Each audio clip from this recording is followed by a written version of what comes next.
God is waking your consciousness. God is waking you up na, hoy, gising ka na. This is the right track. You feel worried, you feel fear, you feel anxious. That's the right feeling of growth.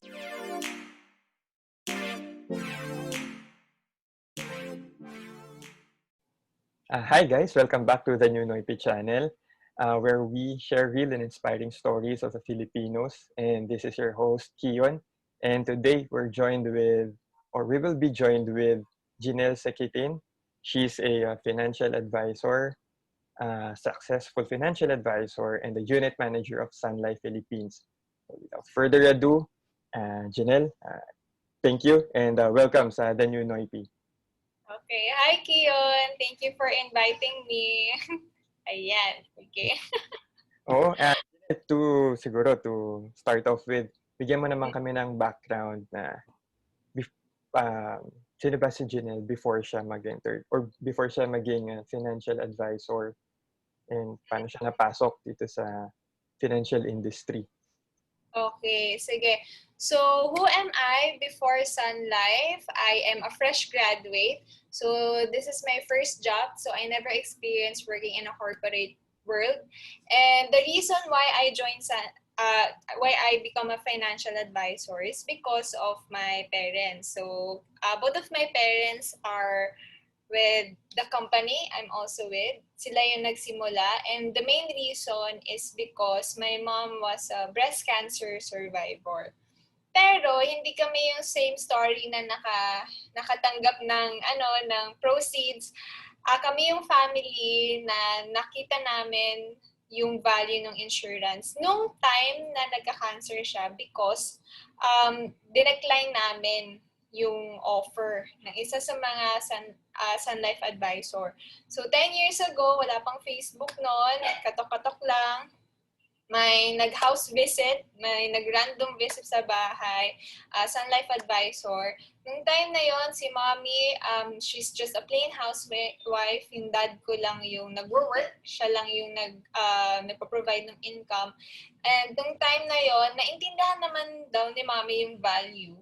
Pero for her, ang tingin niya, bata pa daw kasi sila eh. Parang, bata pa naman ako, bata pa naman yung asawa ko, bata pa naman kami. Tsaka ang daming gastusin, yun yung time nakaka-start lang namin mag-build ng talagang bahay namin. We're also paying a car. Tapos, yung dad ko, hindi siya naniniwala sa insurance because he has an HMO. And that time, he was part of the executive. So, malaki yung HMO niya. Imagine 10 years ago, he has 250,000 HMO. So, malaki yon 10 years ago eh. So, for him, hindi niya kailangan. And si mommy, additional expenses lang. So, dinecline nila yung offer.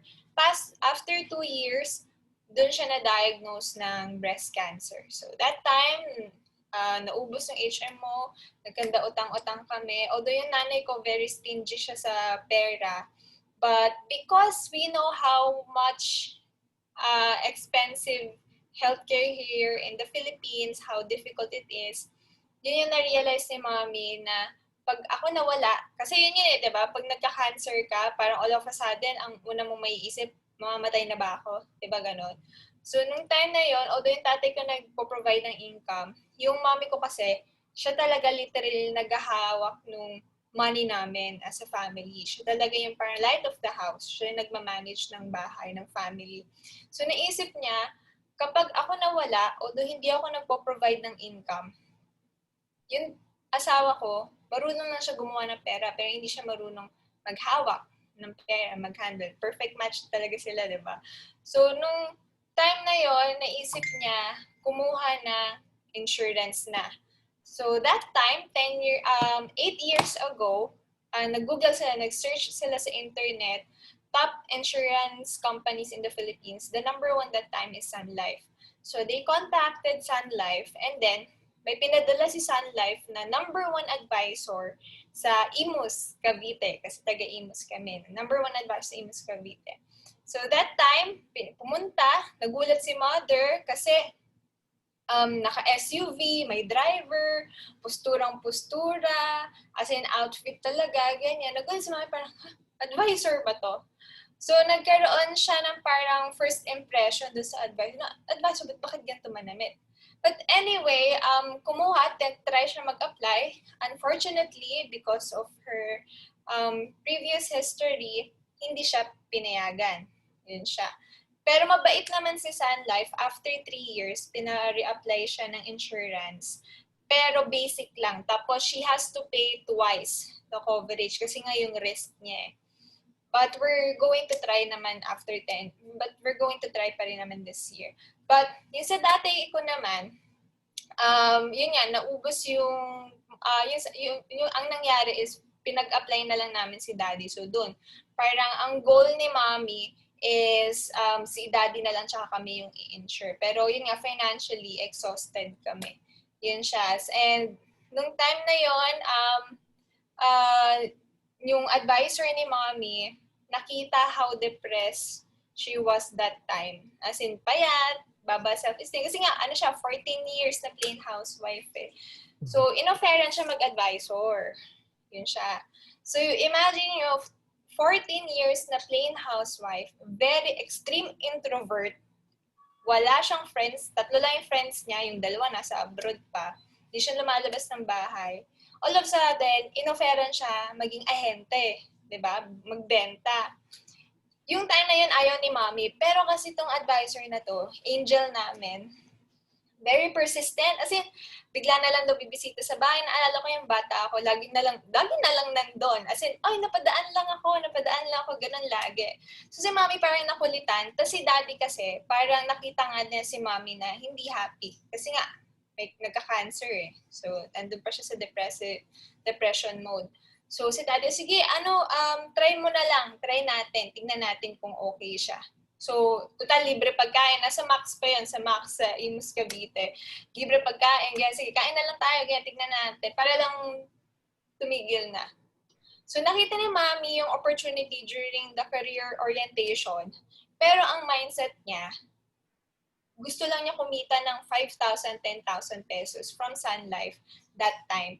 Pambayad sa everyday gastos namin. Kasi nga, di ba, ang dami naming utang. That time, si Daddy, ang balak ni Mommy, yung sweldo ni Daddy, yun yung gagamitin pambayad sa lahat ng mga utang namin from the previous gastos sa medical expenses. And then, yung 5,000, 10,000 pesos. 10 years ago to so malaki pa yung value yun. Pagkakasyahin na lang ni Mommy for our family pang araw-araw. So, yun yung goal. So, fast forward, hindi ganun yung nangyari. God blessed her with abundance. God blessed her with big clients na hindi niya alam saan nanggaling. Imagine wala siyang network. Siguro all because of her hard work din.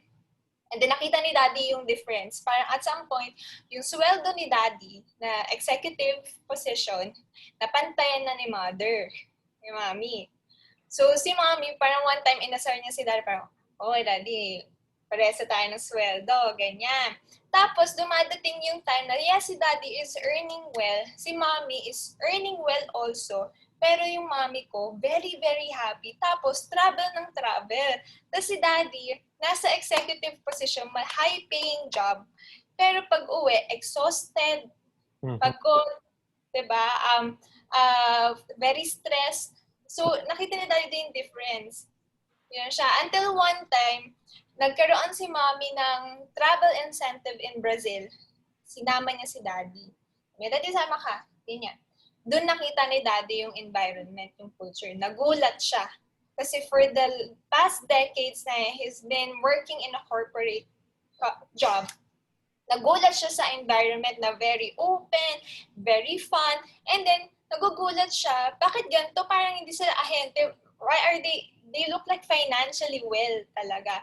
So, noong time na yon, Daddy ko naman kasi extreme extrovert. So, di ba? Opposite sila. So, he likes big crowd. He likes, he loves yung attention na ang dami yung nakakausap. So, that's the time na he decided to join Sun Life. And nung time na nag-join sa Sun Life, nakita ko yung talagang transition namin. The number one, so there are 3 reasons why I joined Sun Life. So number 1 is I was really exposed since I was in high school. So, summer, wala akong ginagawa. Sinasama ko na nanay ko mag-client. So, yung concept niya, at saka imagine tatay ko nga nag-join ng Sun Life. So, breakfast, lunch, dinner, insurance yung pinag-uusapan. So, nakabisado ko yung, parang ako na-brainwash. Sinasama ko na nanay ko sa travel, sa bakasyon. So, nakikita ko how they earn, nakikita ko how they engage with us. Ang ganda ng environment. Anyway, so yeah, number 2 is I really saw how our life have changed in Sunlight. So imagine mo, Kiyon, first year college, nagko-commute pa ako niyan. As in, meron kaming sasakyan, Toyota Corolla na 19 kopong-kopong pa na lagi kami may dalang tubig, isang galon ng tubig sa sasakyan kasi anytime nag-overheat siya. So, pag kami sa Tagaytay, ganyan. So, that time yun lang yung sasakyan namin. Nag-aaral ako sa UST. Kocommute lang ako. So, marunong ako mag-jeep, mag-tricycle. Nagkakyapo ako, napumpila ako sa loto, and ganyan. Sumusuwi po sa baha sa UST. And then, after 3 years, 4th year college, we have our own brand new SUV with a driver. After nun, never na ako naka-experience mag-commute.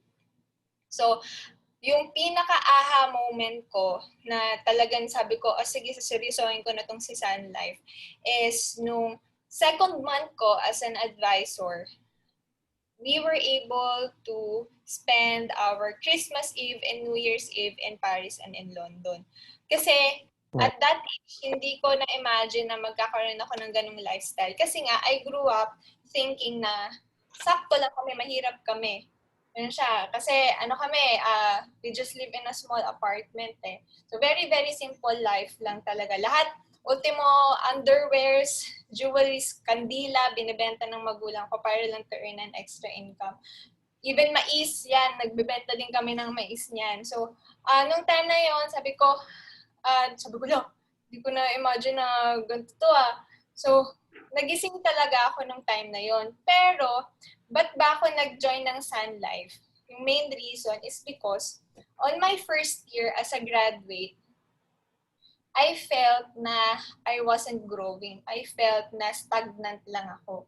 Kasi, though ang option ko kasi noon is magko-corporate muna ako, then saka ako mag-a-advisor. Plano ko na yun, clear na yun na mag-a-advisors talaga ako. Pero sabi ko, sige mag-corporate muna ako para may network ako. Kasi wala akong connection. Fresh graduate nga eh. So corporate. Pero meron kasi kaming small business, yung nail salon, ganyan. Napapabayaan. So, sayang, gusto ko din naman yung negosyo na yon. So, sabi na lang, sige ate, focus ko muna sa business. Kaso, nung nag-business lang ako, I felt na I wasn't growing. Every time na minimit ko yung mga kaklase ko ng college, lagi akong inaasar na unemployed daw ako, ganyan. Parang, wala ka namang ginagawa, nandiyan ka lang naman sa ano mo eh. Tapos wala akong mabigay na good conversation, na value sa conversation ng mga friends ko is because nandun lang nga talaga ako sa negosyo na nagtagabantay, nagbibilang ng pera, nagmo-monitor, nag-account, ganyan. So, I wasn't really growing until one day, after a year, I've met a friend na who's also into sales. And then we're having a conversation and then wala akong ma-input, wala akong mabigay na value. Feeling ko, sabi ko, feeling ko nabobobo ako. Feeling ko, bakit ganito yung college naman ako, hindi ako ganito, bakit parang feeling ko nawawala na ako ng knowledge, ng wisdom sa life. So that time, sabi ko, umuwi ako, sabi ko, Mami, Daddy, sige na, mag-a-advisor na ako. So, nag-lighten up yung eyes nila. Pero, sabi ko, walang basagan ng trip Sabi ko, huwag niyo akong huwag niyo akong mamando-mandohin. Kasi diba, ang hirap pag nanay tatay mo, boss mo eh. So sabi ko, sige ate, kung paano namin i-treat yung advisors namin, ganun din sa'yo. So yun siya. So after nun, pinabayaan nila ako actually. They really treat me as an advisor talaga. Then after nun, yun na, sunod-sunod na. So, who am I before Sun Life? I was a girl na very, very, parang I'm a girl who has an ambitious I have a strong ambition, pero I don't know how to make it happen. Parang I'm a girl na fresh graduate, still don't know ano ba talaga yung gusto sa life, afraid, in fear Like, of like, reality of life. Yes. And dumating na lang sa point, all of a sudden sabi ko, parang something is not working. Parang I need to shift na. So, who am I before Sun Life? I'm just, ano lang ako, regular girl lang, regular, no? Ano lang, a girl na who has a strong ambition, but searching for answers on how can I fly sa life ko. Yun siya. Yun. Okay ba yung sagot ko? super nice story. Actually, ang ganda nung story na talagang yung parents mo, they ano ba? I would like to ask lang.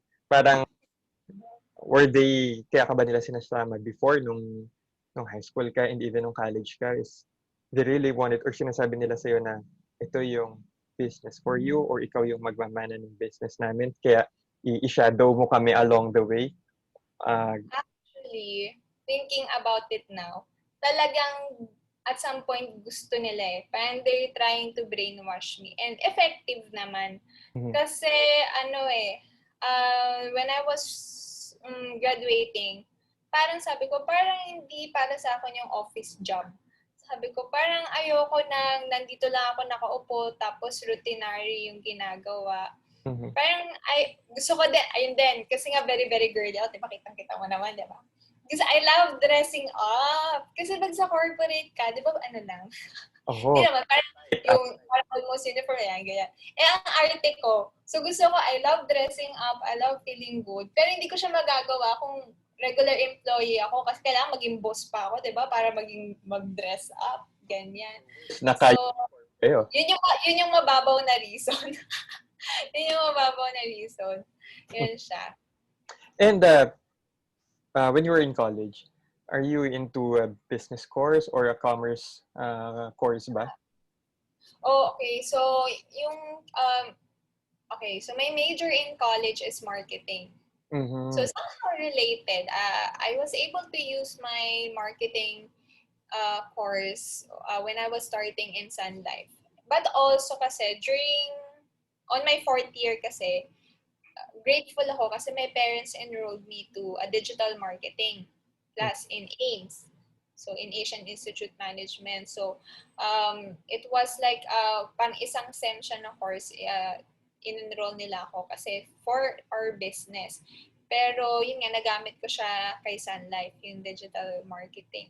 So, yeah, I'm a business, graduate. Business graduate talaga. Yes. Yeah, okay. So, kaya din siguro, no, yung instinct mo to really have that freedom, it's because involved ka in personal life, also in your course pala talaga. And mapunta tayo dun sa siguro first few years of you being financial advisor. And since meron kang parents to look up to, is it easy ba starting out or is it much harder kasi sabi mo nga boss mo, parents mo eh, and yung circle ng friends mo for sure they're already up there. They're earning a lot, they're building their team. Starting? Okay, starting, it was difficult for me because I was 21 years old that time. So, I became a licensed advisor November of 2017. And yung November to December, wala akong benta. Kasi ang benta ko lang isa, yung pinsan ko na really interested, na binigay pa sa akin ng tatay ko.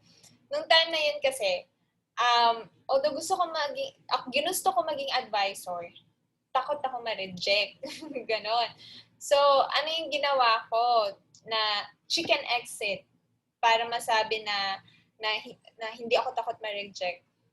Sa first 2 months ko in Sun Life, nag-attend lang ako ng attend. So, naging seminarista ako. So, ang challenging sa akin is nahihiya pa ako. Diba? Ginusto ko mag-advisor, pero nahihiya ako. Kasi feeling ko, naghihingi ako ng favor. Yun yung mindset ko nung bata pa lang ako. Parang, pinabenta. Talagang yung literal na image pag sa sales, nanghihingi ng favor, ganyan, lumalapit, ganyan. And then, nung tinry ko yung mag-message, random message, hindi ako pinapansin. Yan, sinisin mode ako. Tapos, yung iba na pumapansin sa akin, meron na. So, parang nade-discourage ako kasi bata pa na naman ako, 21 ako nun. So, ang ginawa ko nung naging seminarista ako, attend ako lahat ng trainings, lahat ng sessions, workshops, ganyan. December, hindi ako masyadong nakapagtrabaho kasi ngayon nagbakasyon ngayon nanay at new family. So, excuse ko yun. Pero, nung na-experience ko yung bakasyon na yun nga yung sa Europe trip kami, nagising talaga ako. Sabi ko, look, di naman pala masama yung gantong buhay. Ayusin ko na nga yung buhay ko. Kumbaga, gusto ko, ayoko yung nakadepende lagi sa nanay at tatay. Gusto ko, I want my own pace. I want my own finances na hinahandle ko. Parang, kasi I'm a very independent person eh. So, I love doing things my own. Yun siya. So, January, sabi ko, I had this parang aha moment, nagising ako, sabi ko, sige, suseryosohin ko na yung sanit mo. Kasi kung hindi ko to suseryosohin, walang mangyayari sa akin. Kasi I don't even see myself din naman working in a corporate job. So, parang ito na yung nakikita kong path for me. And then, nakita ko din siyang path kasi nga, ever since college, tawag talaga nila sa akin Sun Life Girl. So, alam niya ng mga friends ko sa US, Sun Life Girl talaga ako. Kasi 18 years old pa lang ako, binebenta ko na sa kanila yung concept ng insurance, ng investment. So, ganun ako ka-expose. So, nung year na nagta-transition ako as an advisor or hindi ko pa gusto maging advisor, ang dami nag-i-inquire sa akin. Na, Janelle, gusto ko kumuha ng insurance ng investments ganyan. Kaso hindi ako advisor. Mm-hmm. And then may nabasa akong book na The Alchemist. If you guys know The Alchemist by Paulo Coelho. Sabi niya doon, if you're given an omen, always grab it right away. Kasi kung hindi mo siya kukunin, ibibigay siya sa ibang tao. So parang na-feel ko, I had this calling na, oh my gosh, dumadating yung mga clients sa akin, hindi pa ako advisor. Baka mawala na to sa akin in time. So yun din yung reason ba't ako nag-advisor. And then after nun, ano ba nangyari? Asa na ba tayo? Yun na, parang, Meron ka ng mga list of na nagtatanong sa'yo for asking for meron akong list of pero nung naging coded akong advisor, yung license na, doon naman ako nawalan. Sabi ko, sabi ko, ano nangyari? Sabi ko, sige, apply ko yung digital marketing na natutunan ko sa AIM. So, post ako ng graphics, ganyan. As in, more on, hindi ako yung mabenta na 2.5 per month, ganyan. I'm more on providing value. So my post when I was new is more on educational, motivational, just giving value. So post na ako ng post nun. Until month of January, ang dami kong kinausap mga friends ko, mga nakita ko lang sa Facebook, yan, referrals, mga cold prospects, ganyan. Wala akong na-close. Wala. Pero, hindi sumama loob ko nun. Hindi masama loob ko nun. Kasi ang mindset ko nun, hindi pa naman ako magaling eh. So, okay lang. Kausap lang ako ng kausap. Basta, bigay lang ako ng value. At one day, nakita siguro ni Lord yung effort ko. May binigay na angel. Sabi niya, punta ako sa bangko. May 5 tao na interested doon. Rural bank lang siya. Rural bank. Punta daw ako, may 5 people na interested doon. I-meet ko. Ako naman, lang kasi ako eh, masunodin. Basta kung ano sabihin mo, gagawin ko lang. Hindi ako yung nagtatanong na, ano ba dyan? Ano bang meron dyan? Ano bang gagawin ko dyan? Paano gagawin ko? Paano ko kakasapin ng mga? Basta ako, pumunta lang talaga ako dun. Pagpunta ko dun, ang dami pala nila.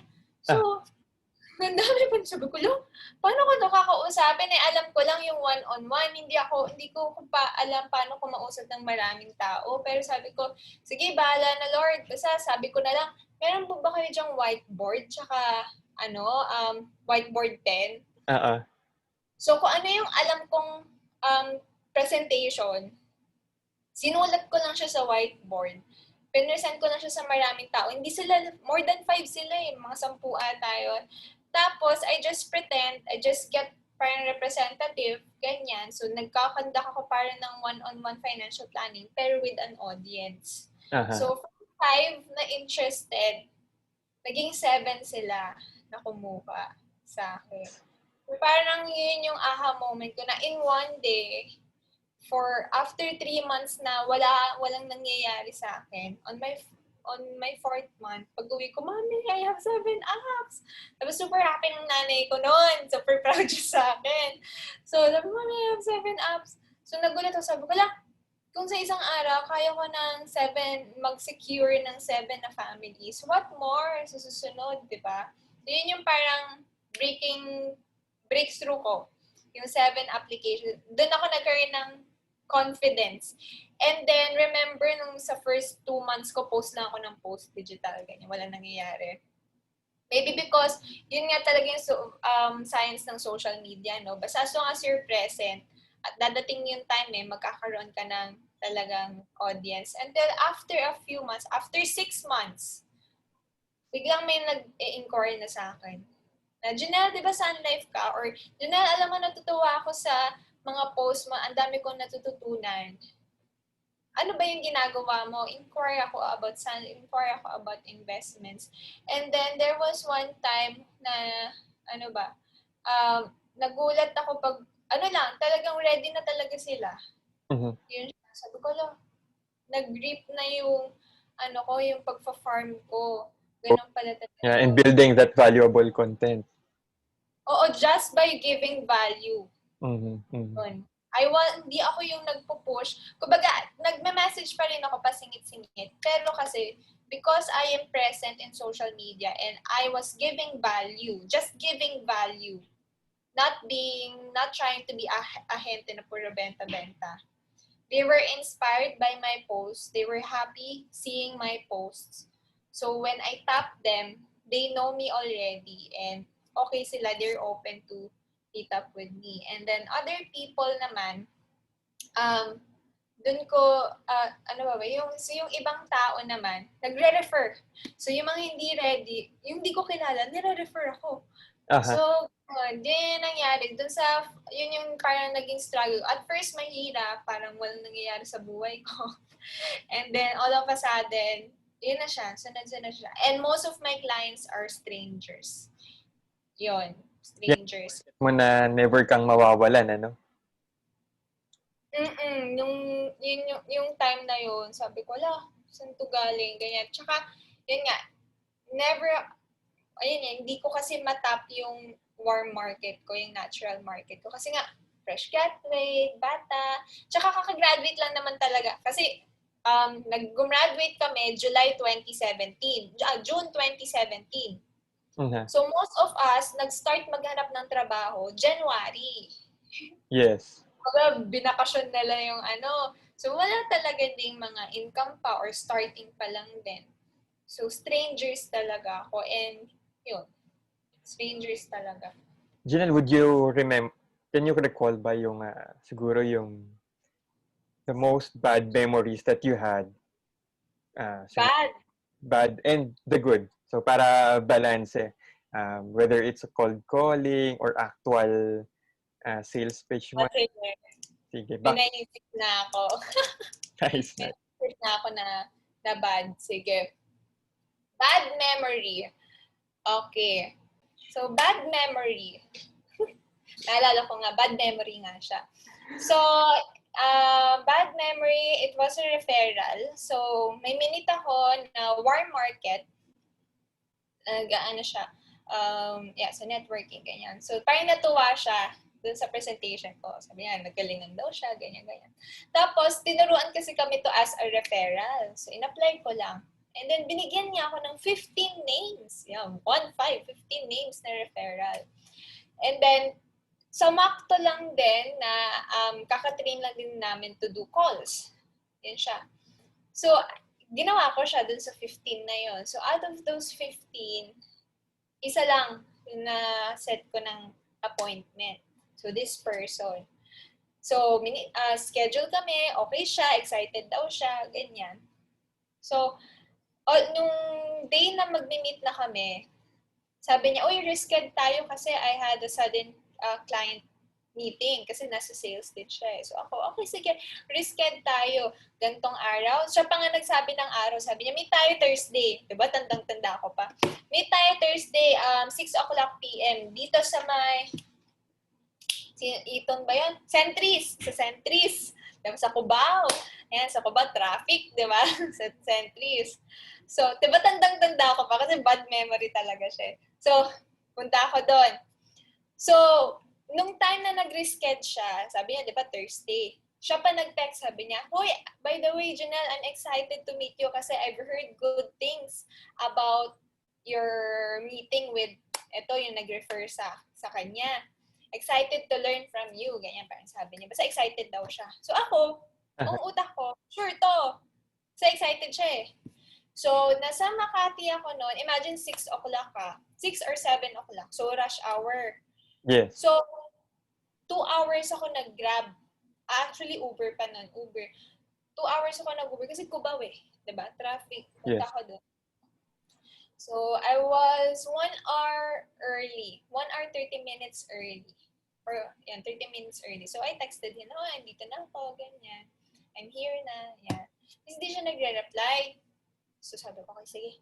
Baka nagka-sudden client meeting, 30 minutes. La, 1 hour, 2 hours na, wala pa din. Sabi ko, saan na to? So, tinatawagan ko siya, ring lang ng ring, ganyan, hindi sumasagot. Tapos sabi ko, gabi na, sabi ko, uwi na ako. Hindi na siya bahala na. So, pag uwi ko, so that's another 2 hours. Imagine, ang mahal ng Uber ko noon. Kasi nga, Makati to Cubao, rush hour pa eh. So, may rate pa yun, may additional rate pa yun. Umuwi ako luhaan.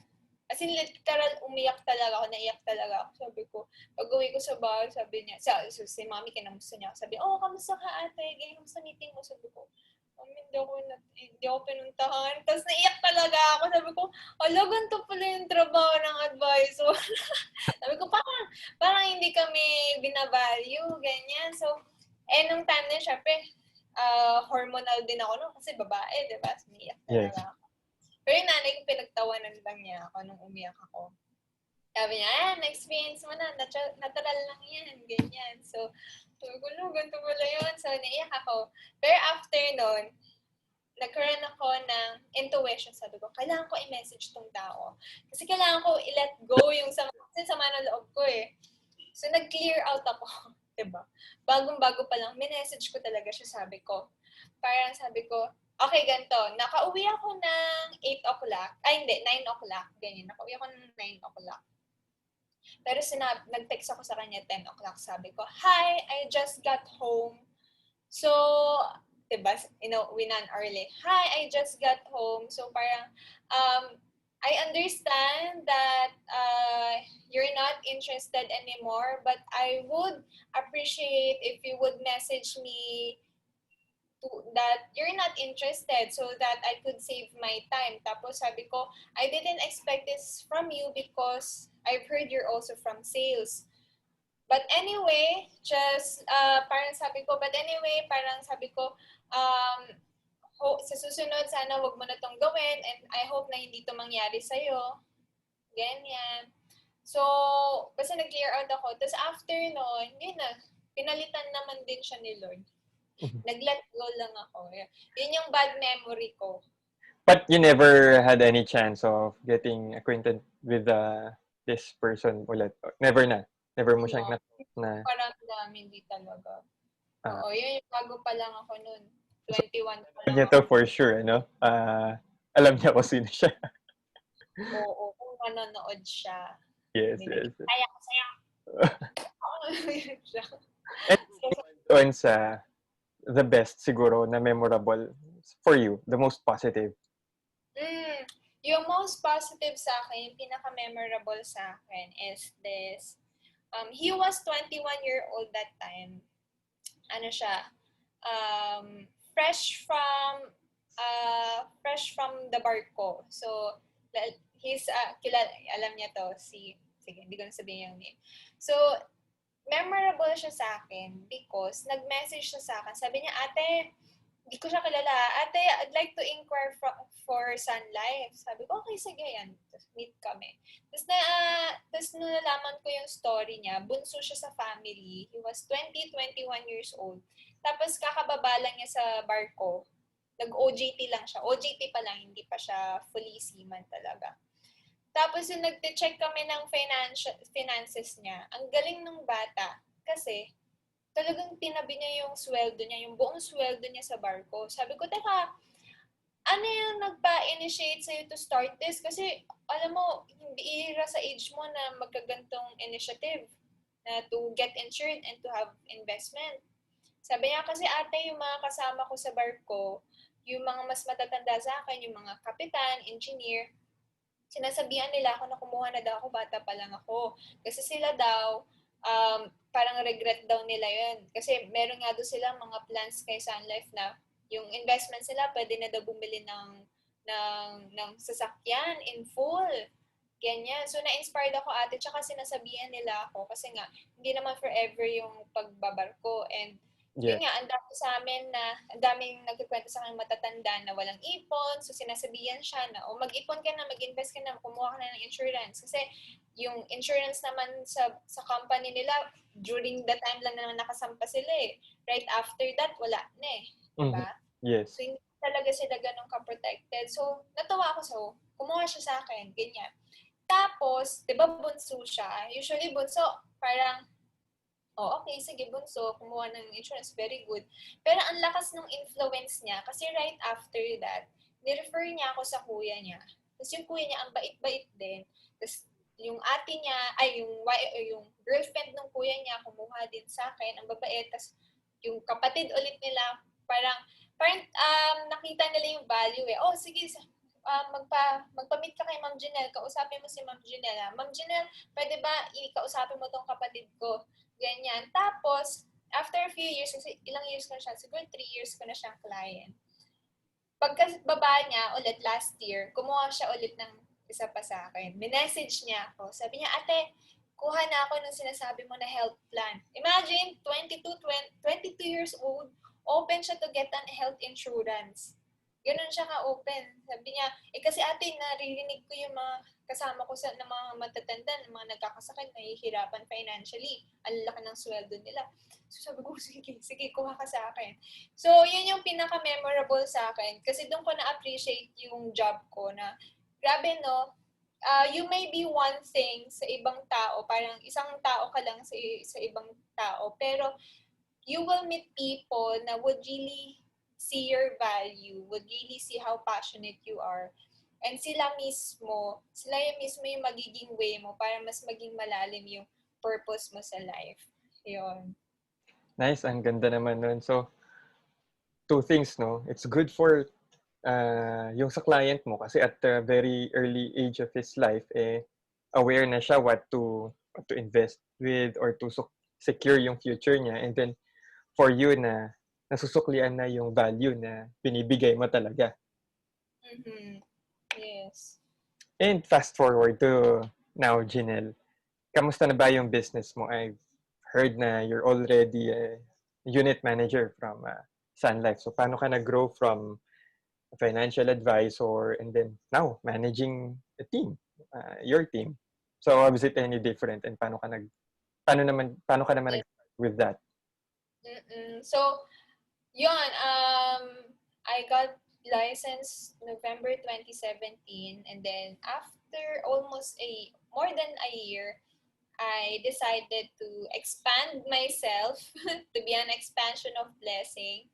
That's why nagpa-promote na ako as a manager. But that time, hesitant din ako noon kasi yun nga, wala nga akong experience sa corporate job. Kumbaga yung habit ko, hindi pa ganun ka-strong. Hawak oras mo dito eh. Tapos all of a sudden, bigyan ako ng responsibility to handle people. Yun siya. So, paano yung naging transition ko? I prayed for the right people to help me to become the best leader, the best manager, the best influence I can to my future advisors. So last year, January 2019, I got promoted as a manager candidate, parang OJT, ganyan. So, FYI guys before you become a manager in Sun Life, there's really a standard. Hindi siya yung, mag-recruit ka, manager ka na, hindi ganon. There's really a matrix standard. So, once you become a manager in Sun Life, ibig sabihin, quality. Ibig sabihin, may pinagdaanan ka talagang proseso. So, tinrabaho ko din yung matrix na yun for me to be promoted as an MC. So, that time, medyo nasa confusing stage ako bigla because I was 23 years old yung time na yun. Diba? Batang-bata. 23. So, kumbaga, ina-enjoy ko pa lang yung money ko, yung life ko, and then all of a sudden, yan na. Recruit, manage, do benta or reach out families. So, nalito ako, hindi ko lang kung ano yung priority ko. Ang arte ko pa nga, sabi ko, baka 40 na ako mag-asawa.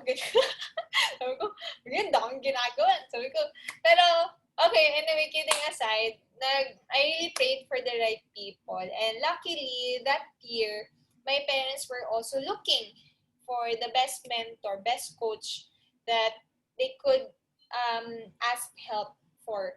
So, we were blessed to meet these people, like sila Coach Ras, ganyan. Sila talaga yung nag-guide sa amin. So, paano yung naging transition ko last year? I enrolled in a leadership program. Yun siya. So, I really invested on that. I spent 6 digits to make myself the best version of myself. And it started kasi when I was 21. Sabi lang ng nanay ko, 22, 21, sabi ng tatay ko, pumunta ka dito sa workshop. Yung personal mastery workshop. So, yung unang-una, bata pa lang ako, 21, 22. Weird ako. Wala pa siyang gaanong ka-impact sa akin. Kasi parang, nag-iiyakan, nagtatawanan, ganyan. Yung nakikita niyo sa workshop na nagtatawanan, nag-iiyakan, ganyan. Bata pa nga ako. Wala pa naman ganun ka-drama sa life. Pero, life-changing sa akin, yung first workshop na in-attend ako noong 21, 22 ako. Kasi, tinuro nila ako, mag-share daw ako. Sabi ko lang, bakit ako mag-share? Parang, ang tahimik ko, bigla nila akong dinala dun sa harap, mag-share daw ako. So, yun yung parang panggising ko sa life. Kasi doon ko na-realize, the reason pala na hindi ako nag-full out, kasi ano lang ako nun magaling, angat ko na yung bangko ka. Alam ko magaling ako, pero hindi ko fina-full out. Kasi, people would always say na, ang bata-bata mo pa, ganito ka na, ganyan ka na, ganyan ka na. Nanay mo kasi BM, nanay mo kasi manager, tatay mo kasi manager. So, for sure, binibigyan ka niyan, ganyan. So, yung mindset ko, hindi ko deserve yung mga wins na na-experience ko at a very young age. Yun siya. So, I was limiting myself. Yun siya. I was in a resistance. And that time, pinag-share nila ako. When I was asked, what's my purpose? That became much more clearer because at 21, it was clear to me that I wanted to have a family. Ganun. I wanted to have a family, but I don't want to be dependent on my parents. Gusto ko, when I start my family, I am financially independent and whatever my parents has, yung finances nila, they get to enjoy it themselves. They don't need to share it to me because I myself can sustain myself. I don't want them to be a future parent wherein at the age of 30s, pag nandiyan na yung bata, dun pa lang yung nag-overtime, nag-doble kayod, ganyan. Yung time na yun, ayoko na, kasi nakikita ko sa mga clients ko na grabe, 10 years working, 6 years working, na nagka-family, dun sila hirap financially. And they had like 6 years, 10 years to save, to gather investments, diba? To be financially ready. So sabi ko, ayoko, gusto ko when I have my family, I can spend my time with them. I have so much time with them. At the same time, I am financially ready. I am financially independent. Gusto ko yung ganong life. So, doon ko na-realize na yung main purpose ko. And doon ko din na-realize na age is just a number. Diba? Hindi lang siya pang matanda. Age is just a number. And hindi porket nabigay sa'yo yung blessing ng maaga, it doesn't mean that you don't deserve it. Yun siya. So, that time, it synced to me that what's happening with my life right now is the ones that I deserve. And it's just right for me to nourish it and to take advantage of it and not to let this go and grow with it. So, that year, nagising ako seryoso hanggang sa naging qualified ako as a manager. So last year, yun talaga, full-blown, full growth talaga. If you guys know Tony Robbins, meron nga siya nga Unleash Your Potential. Familiar ka kay Tony Yes. Robbins?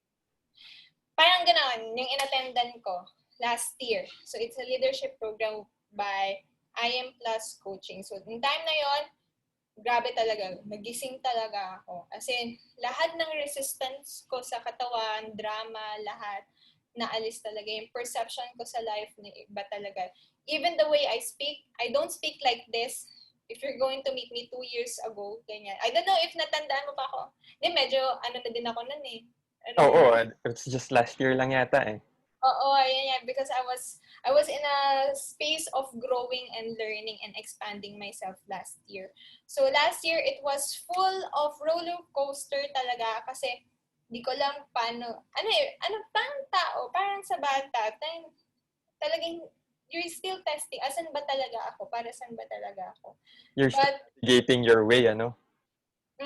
Getting my way, sabi ko, but clear sa akin, at the end of the day, ang purpose ko ay nagiging happy ako if I'm able to give value sa tao. And dun ko na-realize na ang life pala natin, it's all about giving. It's all about serving. Yun pala yung main purpose natin in life. And it dawned on me because I realized na grateful ako kasi yung company ko, yung job ko, nagagawa ko yung main purpose natin sa life, which is all about giving. Here in this industry is all about giving. So, yun, mas naging strong, mas naging passionate ako nung naging manager ako because mas naging clear sa akin na, okay, if I'm going to be a manager, now I'm helping so much people. Aside from helping securing families' lives, I'm also helping these advisors improve their life. And also, I am becoming an expansion of blessings because I can only reach so much diba? Hindi naman lahat ng Pilipino, hindi naman lahat ng family ma-reach out ko But when I become a manager, mas dumami yung taong natulungan ko. So yun yung naging transition ko. So meron ako actually 2 realizations doon sa naging kwento mo. Unang-una, super worth it nung naging 6-digit investment mo for that training, ano, super.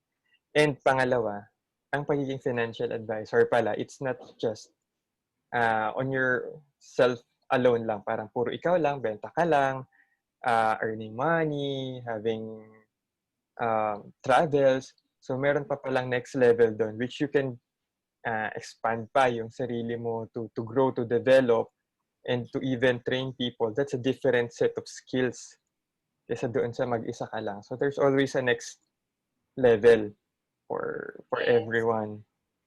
Yes. And siguro, Janelle, ano na lang yung you think na if you have top 3 skills for, or ano yung best skill for any financial advisor to be a successful skill or siguro character na tingin mo meron yung mga successful financial advisors?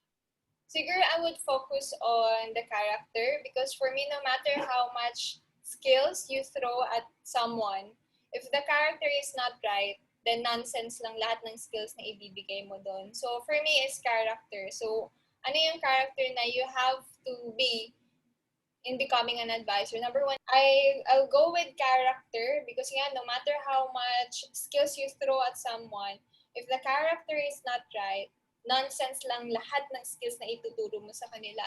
So, ano yung character na yun? Number one is obedience. You have to be the person who honor, respects your leader. Talaga yung, kung sino man yung mag-hire sa'yo, yun siya, you have to obey. And kung hindi man tama, kung hindi mo man gusto yung pinapagawa niya sa'yo, still follow because, not unless illegal syempre kung illegal, huwag kang still follow because kung hindi man tama yon, God will bless you enough because you obey. And it's in the Bible, di ba? When you obey, God will set you high above all nations, eh. So he will make it easier for you when you obey to your leader. So, obey kung ano yung pinagawa, and at the same time, hindi naman nila ipapagawa sa iyo yung makakasama sa iyo, eh. So, trust. And then number 2 is have an abundance mindset. Yun siya. Abundance mindset is you trusting the process that as I give, I shall receive. The main problem kasi of the new hired advisors is they have this mindset, yung scarcity mindset na ay, ba't ba ako nandito? Ang hirap-hirap, ang dami ng advisors, ang dami ng nagka-client, di ba? Ang daming walang trabaho ngayon, pandemic, tapos pagka-klientehin ako. And then there are advisors na ang utak nila is pag na-reject, kapag hindi naka-close, wala na, down na. Feeling nila it's not for them anymore. But an abundance mindset, it means na God is good enough to see my efforts. If these people that I've given value wasn't able to appreciate me or wasn't able to get from me, trusting the process that God is God of is a God of providence. He will give me, He will provide me enough enough reasons to say He will give me clients, overflowing of clients just because nakita niya na nag-work ako, nag-effort ako. Kasi you have to, yun, so, ano ko na din na, you have to understand na dito sa industry na to, kahit anong sales talaga, you need to be a farmer, eh. You need to nourish, diba? Kailangan magtanim ka ng magtanim. And ganun kasi mag-work si Lord, eh. We're given kasi in life, kumbaga we're swimming in an ocean of abundance. The problem with us, the sales, ganyan, kahit nga sa real life, we're looking at the bunga, yung sa fruits. Diba? Gusto natin bunga agad, results, benta agad. Diba? Pero kasi hindi ganun mag-work si Lord, eh. Mag-work si Lord is He's giving us seeds. Gusto niya seeds. Gusto niya kasi maging farmers tayo. Gusto niya magtanim tayo. Gusto niya masugatan tayo, madumihan tayo, mapagpawisan tayo. Hardship talaga yung gusto niya. And then, yun nga, trust the process na He will give it to you. Ganoon naman siya, nakabigay na yan. Meron ka. If you choose to be an advisor here, an advisor, trust the process na God is good enough to bless you with the right people. It's just that He just wants you to be a farmer first. So, third na tip ko is to have to have an excellence mindset. Ano yung excellence mindset? At some point in your life, you might be thinking that this industry will not be for you. Or at some point in your life, you will lose hope, you will experience down moments. But at the end of the day, if you experience down moments, low moments, you have to still seek excellence. Okay? Because kung hindi man to para sa'yo, take this as your stepping stone to be the best version kung ano man yung success na talagang meant ka. Diba? Use this as a stepping stone for your true success. Kasi ang mindset ko, kung dito pa lang na dinala ka nila, kasi there's a reason ba't ka nandito. O bakit nagkakaroon ka ng calling maging advisor? There's a reason. Dinadala ka ni Lord for you to be the best version of yourself. It's part of your journey. It's part of you building your character. Kasi kung dito pa lang palpak ka na, i-give up mo na siya, then how can you be deserving of your true success in life? So those are the 3 things. Yeah. Naman. So, kumbaga parang ano sa isip ko na unang-una, wag kang magkaroon ng limiting belief on yourself and trust the Lord na He will provide whatever it is na kung anong plano niya sa'yo, and what's your heart truest want, bibigay niya sa'yo as long as you give back, or as long as you give that work that you have to put in, no? And Janelle, what are your plans for the next 3 to 5 years? Ano naman, personal siguro, and with your team? or with your business? Okay, so 3 to 5 years from now, actually, very perfect yung question mo kasi kakagawa ko lang ulit ng 5 years from now ko na vision board. So 3 to 5 years from now, in terms of my career, syempre punta muna tayo sa career, is 5 years from now, I want to be a branch manager. I want to make sure that I have my own office already, leading hundreds of people, hundreds of leaders, changing hundreds, thousands of people's life 5 years from now. And 5 years from now, I see myself having an abundance of finances, also abundance of time. Yun siya. I see myself 5 years from now na yes, I am financially free, financially independent, financially stable, but I have an abundance of time to enjoy myself, to take care of myself, to have time for my health. Diba? Hindi lang yung puro-puro work, work, work, diba? Yes. So, I see myself, yung mga leaders ko, changing a lot of people's lives na din. Kumbaga, they're becoming, parang I see myself na, um, ano ba, doubling myself sa mga leaders ko, ganon. And becoming a source of influence and inspiration 5 years from now. Okay, and when it comes to my personal life naman, ilan taon na ba ako noon? Diba? Nearing to 30, close to 30, very, very close to 30. 5 years from now, I see myself like able to settle down, diba? Siguro material things, yung the usual, when you want to settle down, you want your own house, your own car, diba? But number one goal is to be healthy, to be the best version of myself physically, emotionally, mentally. Kasi yun for me yung true success eh. Kasi you can have all the wealth in life, pero if physically, mentally, you're not well, then nonsense yung mga ginawa mong pera for the past years. Yun siya. Correct. Be at my tip-top shape 5 years from now. Yun siya. And Janelle, any last advices na lang para doon sa ating mga listeners na who would want to be financial advisor or siguro medyo alam na nila yung or they know they want to be a financial advisor kaya lang natatakot or nagkakaroon na kagad ng limiting belief na hindi naman ako masalitang tao, hindi ako magaling sa sales, I don't know many people, I don't know how to present, meron akong stage fright. So, any advice or tips for them?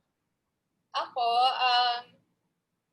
when you're thinking about it, when you're thinking about this industry, when someone approached you, there's a reason. Ibig sabihin, God led you to that situation, to that people. And yes, lahat ng growth kasi, uncomfortable talaga siya. So if you're experiencing doubt, worry, fear, that only means you're on the right track. Ibig sabihin, God is waking your consciousness. God is waking you up na, hoy, gising ka na. This is the right track. You feel worry, you feel fear, you feel anxious. That's the right feeling of growth. Because for you to grow, you have to experience pain. For you to win, you have to experience rejections, pain. Diba? So, if you're feeling that right now, then the more na you have to do it. Yan yung greatest tip ko. And kung yung limiting belief mo na I don't have network, I cannot talk, I cannot speak. Remember, my mom is an extreme introvert. 14 years plain housewife, no network. Me, fresh graduate, 21 years old, no network, diba? Still doing well in Sun Life, diba? Still able to not survive, but able to win all the challenges here in this industry. Just because we don't let that belief system eat us up. Kasi yun yung problem eh. The moment that you keep on saying to yourself na, ay, wala kasi ang hirap, hindi kasi ako ganito, I cannot do this, mas nagiging totoo siya. Kasi whatever you speak, Whatever comes out to your mouth, whatever you feel, whatever you think, that will be your truth. So you have to be careful. Because yung sinasabi mo na yan, nagiging belief system mo siya, pumapasok siya sa utak mo.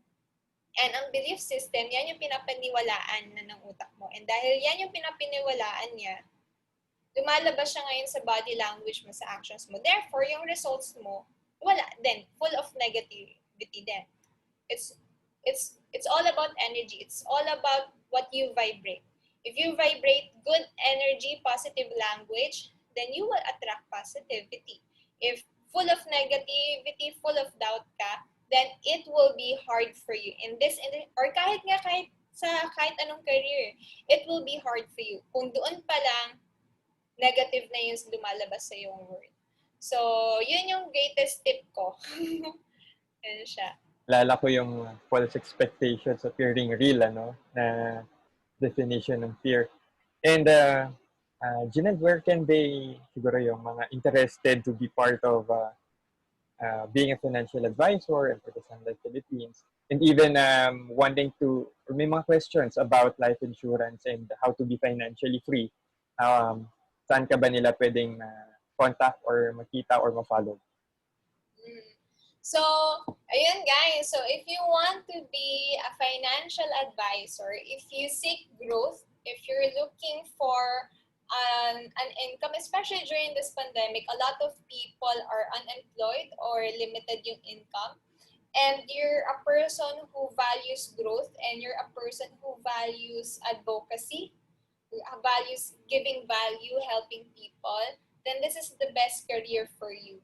So, if you want to be an advisor with the best insurance company in the Philippines, I am open. Send me a message. Link mo na lang ako siguro, no? Find me in Instagram, in Facebook, Ginelle Sequitin. I also have my page, The Bright Entrepreneur. You can search that also. And then yung face ko, then yung video natin.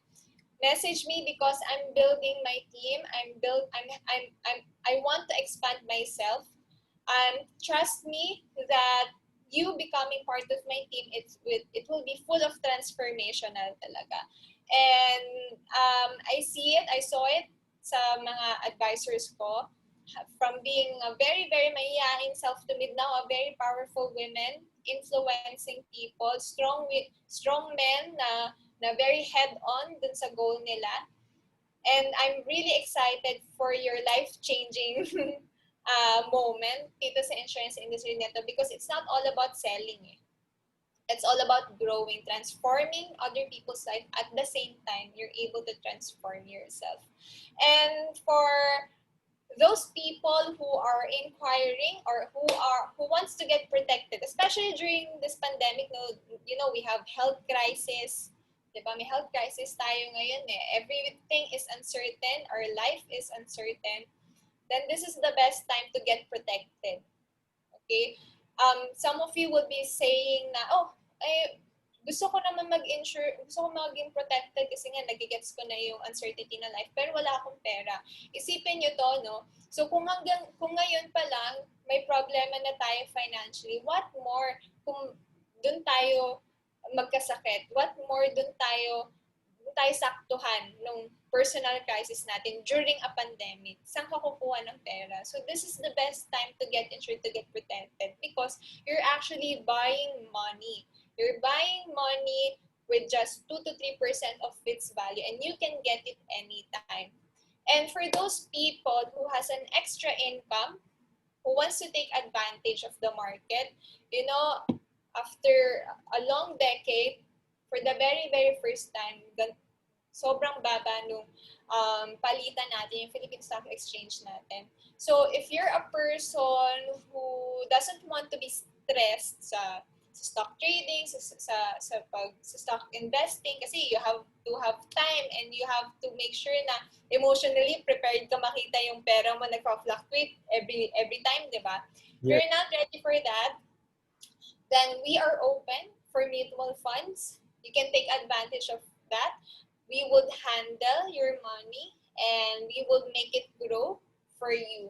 So, as a financial advisor, what we really want for our clients is to make sure that number one, you are protected, that whatever you're earning right now, whatever you have right now, if there will be any sakuna in life, hindi yun mawawala. Kasi we will pay it for you. Yung mga sakuna na yun, kami yung mag-cover sa'yo. Therefore, making sure, giving you a peace of mind na yes, ini-enjoy mo yung buhay mo. At the same time, may peace of mind ka na kapag may sudden gastos, hindi ka maglalabas. Kasi someone else will pay it for you. Protection. And then number two that we want our clients to be is to learn how to grow their money.